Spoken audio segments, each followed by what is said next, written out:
Hello, and welcome to Family Folktales from the Nashville Public Library.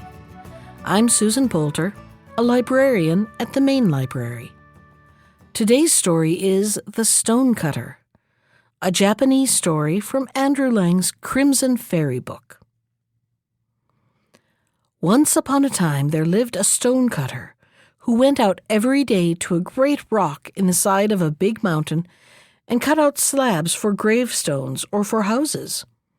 He understood very well the kinds of stones wanted for the different purposes, and as he was a careful workman, he had plenty of customers.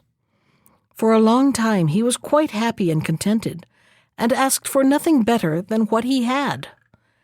Now, in the mountain dwelt a spirit, which now and then appeared to men and helped them in many ways to become rich and prosperous.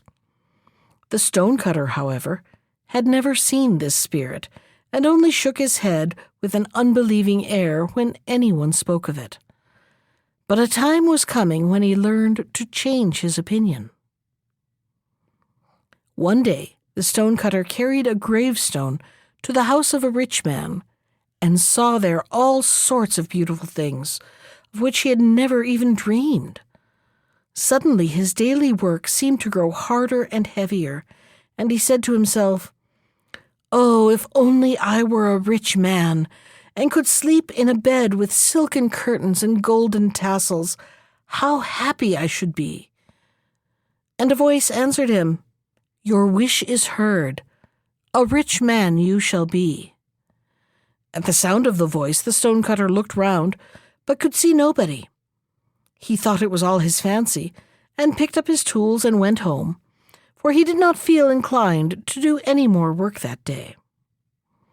But when he reached the little house where he lived, he stood still with amazement, for instead of his wooden hut was a stately palace filled with splendid furniture, and most splendid of all was the bed, in every respect like the one he had envied.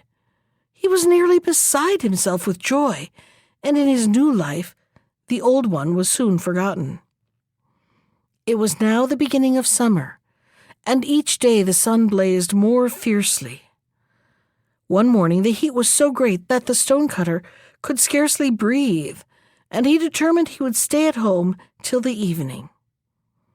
He was rather dull, for he had never learned how to amuse himself, and he was peeping through the closed blinds to see what was going on in the street, when a little carriage passed by, drawn by servants dressed in blue and silver.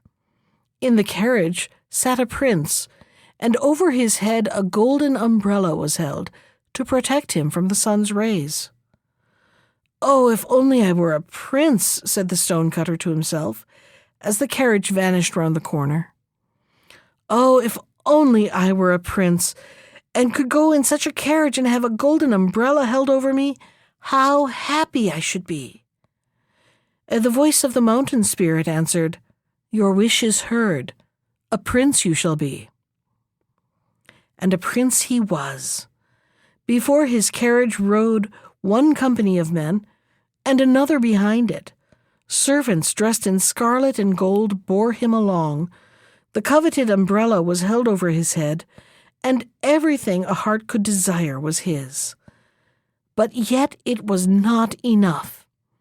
He looked round still for something to wish for, and when he saw that in spite of the water he poured on his grass, the rays of the sun scorched it, and that in spite of the umbrella held over his head each day, his face grew browner and browner, he cried in his anger, "The sun is mightier than I! Oh, if I were only the sun!" And the mountain spirit answered, "Your wish is heard. The sun you shall be." And the sun he was, and felt himself proud in his power. He shot his beams above and below, on earth and in heaven. He burnt up the grass in the fields, and scorched the faces of princes as well as of poorer folk. But in a short time he began to grow tired of his might, for there seemed nothing left for him to do. Discontent once more filled his soul, and when a cloud covered his face and hid the earth from him, he cried in his anger, "Does the cloud hold captive my rays? And is it mightier than I? Oh, that I were a cloud and mightier than any." And the mountain spirit answered, "Your wish is heard. A cloud you shall be." And a cloud he was, and lay between the sun and the earth. He caught the sun's beams and held them, and to his joy the earth grew green again, and flowers blossomed. But that was not enough for him, and for days and weeks he poured forth rain, till the rivers overflowed their banks, and the crops of rice stood in water. Towns and villages were destroyed by the power of the rain. Only the great rock on the mountainside remained unmoved. The cloud was amazed at the sight and cried in wonder, "Is it the rock, then, that is mightier than I? Oh, if I were only the rock!" And the mountain spirit answered, "Your wish is heard. The rock you shall be." And the rock he was, and gloried in his power.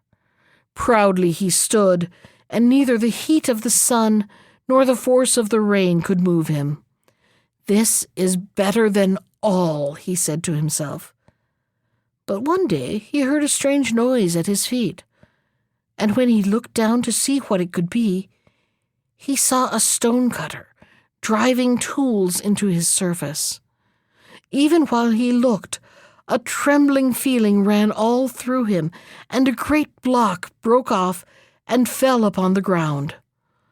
Then he cried in his wrath, "Is a mere child of earth mightier than a rock? Oh, if I were only a man!" And the mountain spirit answered, "Your wish is heard. A man once more you shall be." And a man he was, and in the sweat of his brow he toiled again at his trade of stone-cutting. His bed was hard, and his food scanty, but he had learned to be satisfied with it, and did not long for something, or to be somebody else. And as he never asked for things that he had not got, or desired to be greater and mightier than other people, he was happy at last, and heard the voice of the mountain spirit no longer. That was The Stonecutter, from Andrew Lang's Crimson Fairy book. Special thanks to Ginger Sands for our theme music.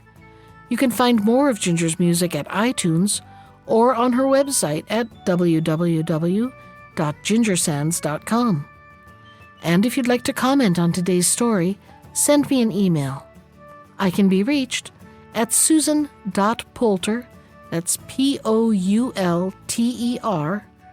@nashville.gov. Thanks for listening.